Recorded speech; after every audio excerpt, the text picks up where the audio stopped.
Преговарањето за македонскиот јазик е еден степен пред само укинување на македонскиот народ, смета јазичарката Симона Груевска, која вели дека доколку го потпишеме она што е во португалскиот предлог, односно дека јазикот ни е кодификуван во 1945 година, ние де факто се само уништуваме. Таа вели, доколку македонската власт се осмели да потпише такво нешто, ние автоматски ја губиме историјата, па така нема да има потреба ни мешавитата македонско-бугарска комисија за ревизија на историјата да продолжи со работа. Ние со тоа што ќе кажеме дека од 45-та е јазикот македонски, а претходно не бил, значи автоматски признаваме дека претходно ние сме биле бугари и имаме иста историја со бугарскиот народ, што не е вистина. И затоа е тоа најопасното нешто, ако такво нешто нашата власт направи, потпише такво нешто, ние ќе се самоукинеме како народ.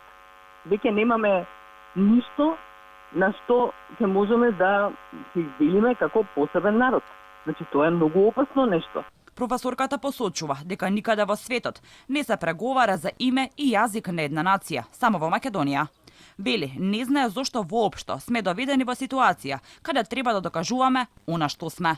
Нам, на македонците, ни е ускратено основното човеково право да се чувствуваме така како што се чувствуваме. Тоа е основно човеково право. Не постои нешто, некој, нели, кој што може да те привора да се чувствуваш поинаку од тоа.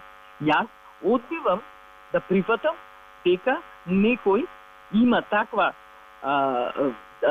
слобода да си даде, значи во името на македонскиот народ, кој што знаеме дека мнозинството е против овие договори, да си дозволи да потпише такво нешто со што нашите предци ќе ги направи бугари. Јас се издивувам, моите предци не се бугари.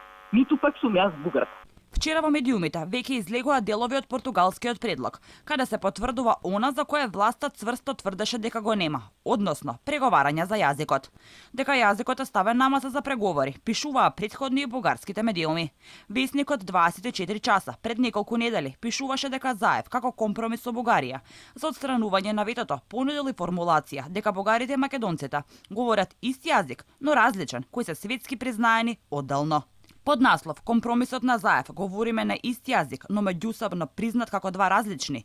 Бугарскиот весник, повикувајќи се на извори од бугарската влада, пишуваше дека гостинот предложил 5 варијанти за компромис, кои треба да влезат во политичка декларација. Меѓу нив имало и формулација за јазичниот спор.